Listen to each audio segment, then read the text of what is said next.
Hi, I'm Ann Fraser, and welcome to another edition of Bringing Hope to Alzheimer's. Today, I'm sitting here with Janet Baker, and Janet is you're the executive director of the Kansas City Shepherd Center, right? And that's a Kansas City nonprofit. It serves older adults. You guys have been serving older adults since 1972, is that correct? That's correct. Well, welcome. Well, thank you so much. Thanks for being here today. So tell us a brief overview of what Kansas City Shepherd Center is. So Kansas City Shepherd Center is a unique organization for serving older adults in that we were founded on the principle of engaging older adults in their own self-determination and in the development of the programs that we have as a way to keep them engaged and active in meaningful and purposeful aging.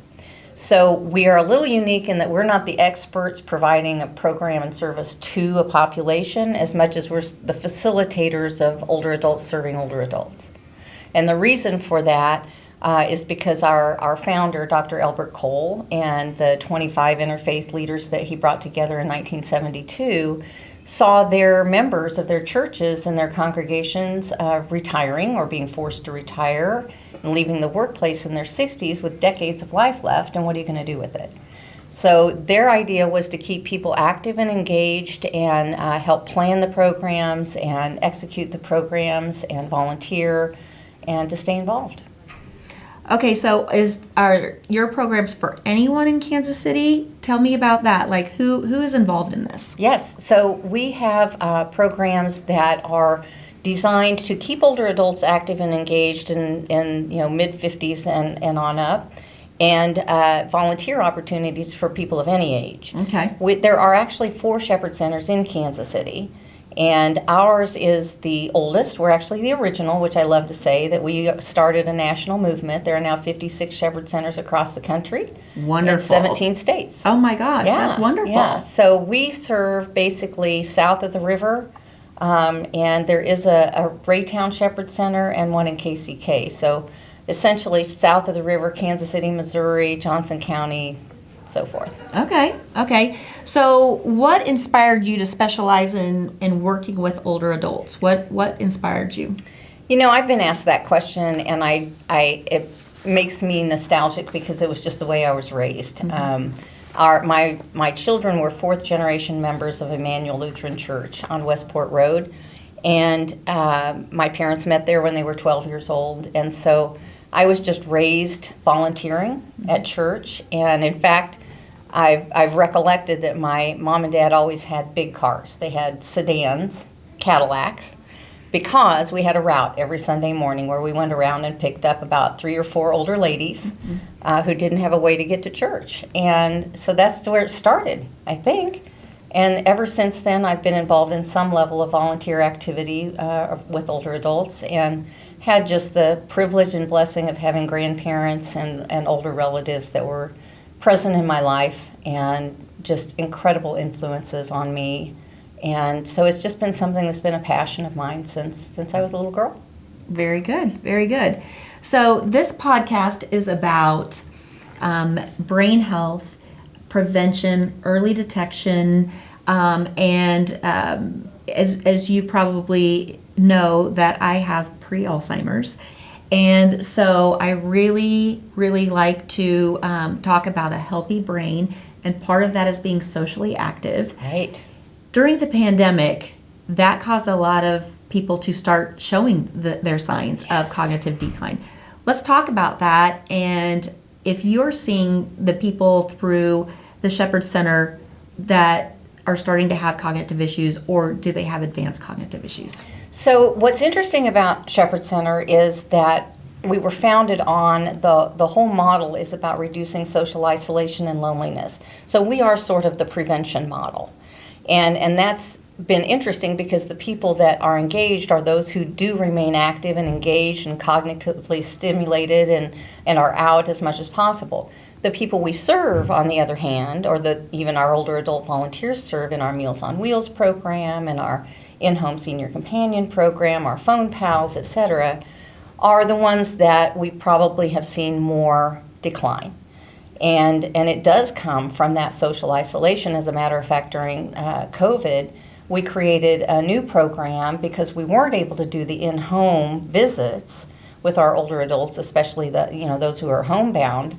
And we started a phone pal program so that we could at least connect people by phone, and that's turned into a very important program that we're going to keep. Excellent. So just having a conversation and just visiting with someone, not having an agenda, but just visiting with them and talking with them like we used to do back in the day, right? Remember when we used to just talk on the phone? Yeah. As a matter of fact, when I was growing up, my dad made us call my grandfather every single night.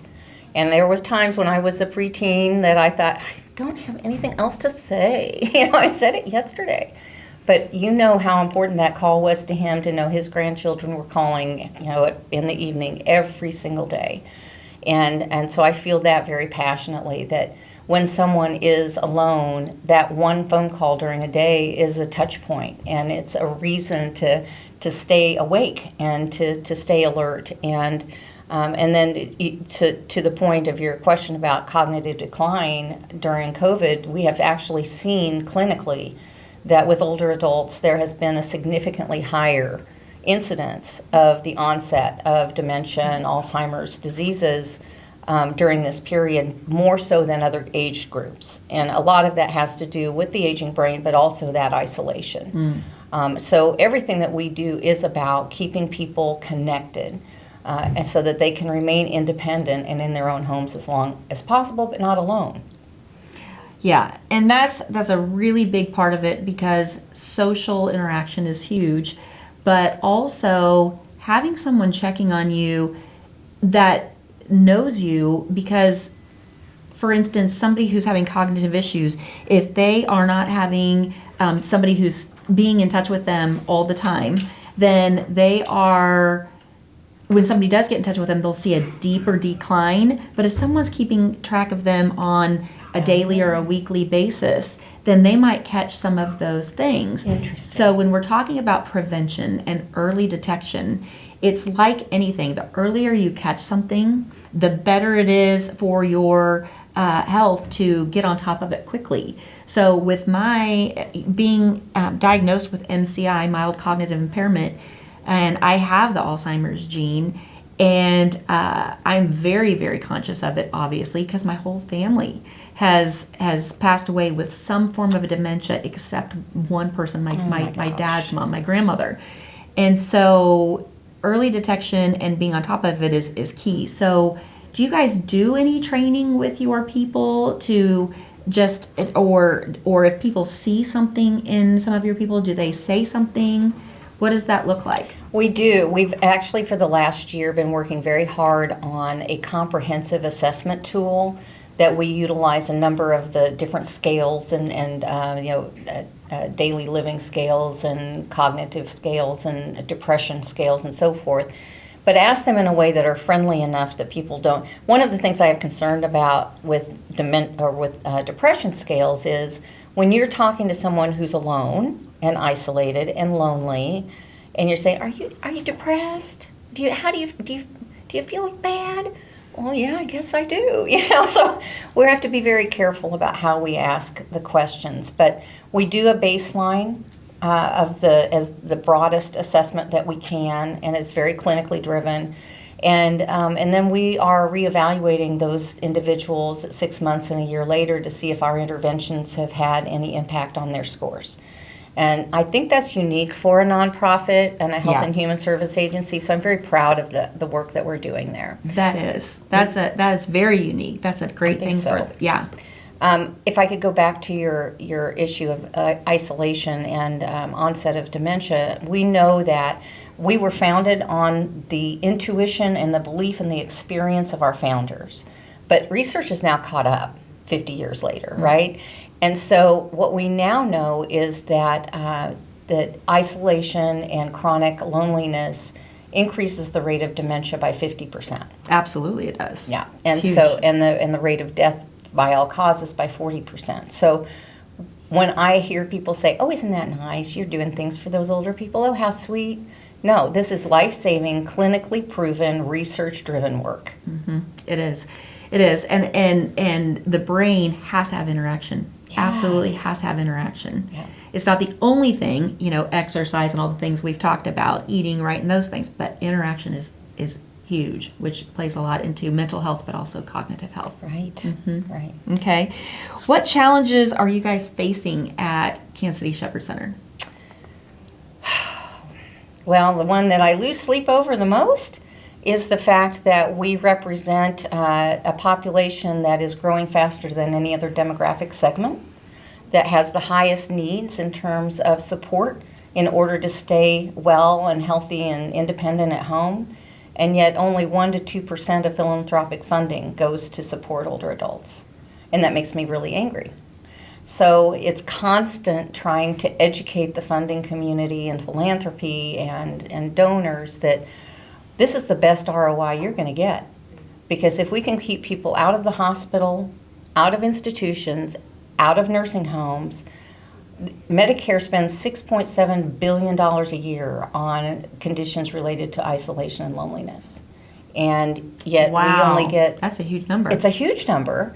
And so that's the thing that bothers me the most, is that we have to keep explaining the importance of this. And I personally feel like, doesn't everybody have parents? I mean, doesn't everyone have grandparents that they love?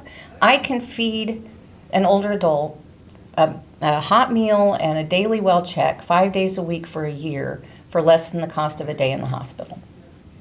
And I just feel like that's all you should have to say. But those are the things I worry about. The older generation, as I get older, I know that the older generation has so much value. So much value.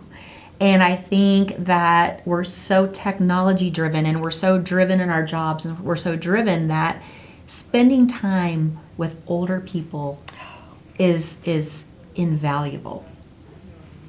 Invaluable. Agreed. And I think one of the biggest messages that we can get out to people today with this podcast is, through the Kansas City Shepherd Center and across the United States, because you have these other places we've talked about, but to get involved, to volunteer, Yes. and to really start putting boots on the ground, to be able to help, and donations, to be able to help seniors have a better quality of life.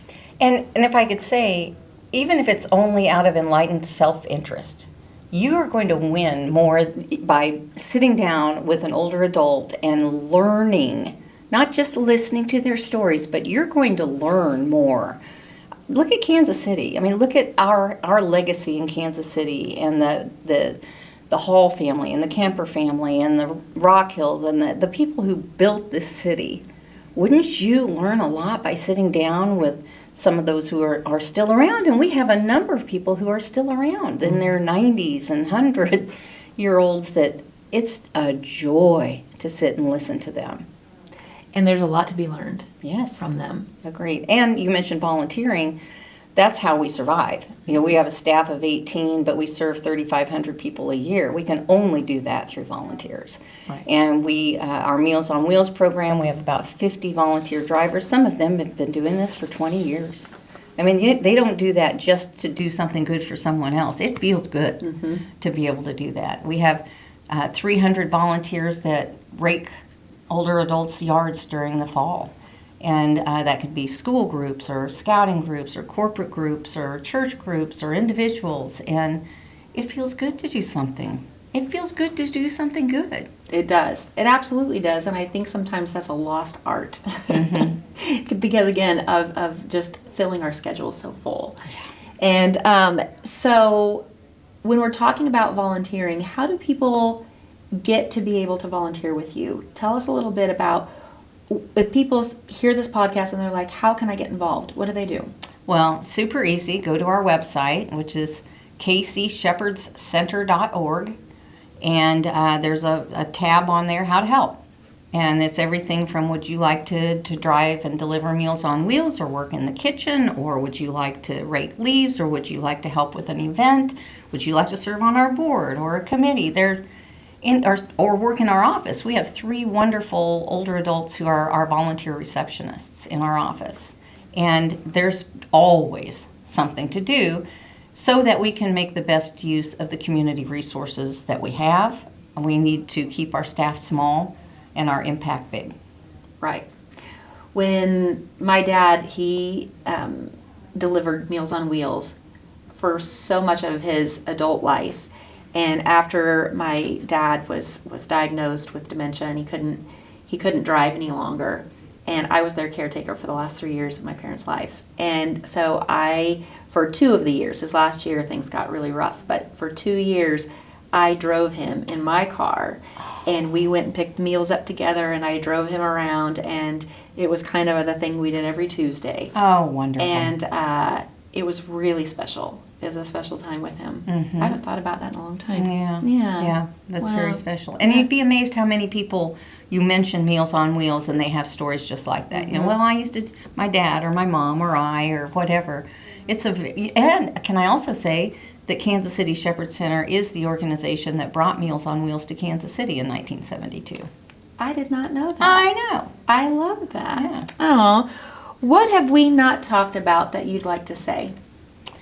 I think the one thing that I always want to communicate is that importance of connecting with older adults for your own benefit, for enlightened self-interest, the investment of us creating a community that has the support that we're going to need would be a really smart idea, if not just out of love and respect for your own elders in your family. Get involved.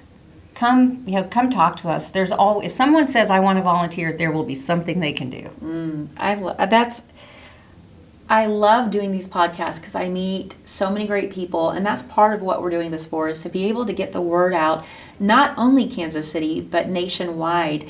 Companies that are making differences in people's lives, whether they have cognitive issues in their 50s like myself, or if they're older seniors that need help in some way or another, whether it's cognitively or whether it's a lifestyle, because it all plays together. And you mentioned other places around the United States. If someone is hearing this from outside of Kansas City, they can go to shepherdcenters.org, and there's a map. That's our national network organization, Shepherd Centers of America, and there was a map of the United States and where we have shepherd centers across the country. That's awesome. Yeah. That's awesome. Well, thank you. Thank you so much. Thanks for being here, and I love learning about Kansas City Shepherd Center and all that you guys are doing for our community. And I know people listening today did not know, so those who don't know about it now do, and they're going to take action, and hopefully we can get some more volunteers and money coming your way. I'd be so grateful. Yes, absolutely. Well, thank you again. Thank you. And thanks so much for visiting us today on this edition of Bringing Hope to Alzheimer's.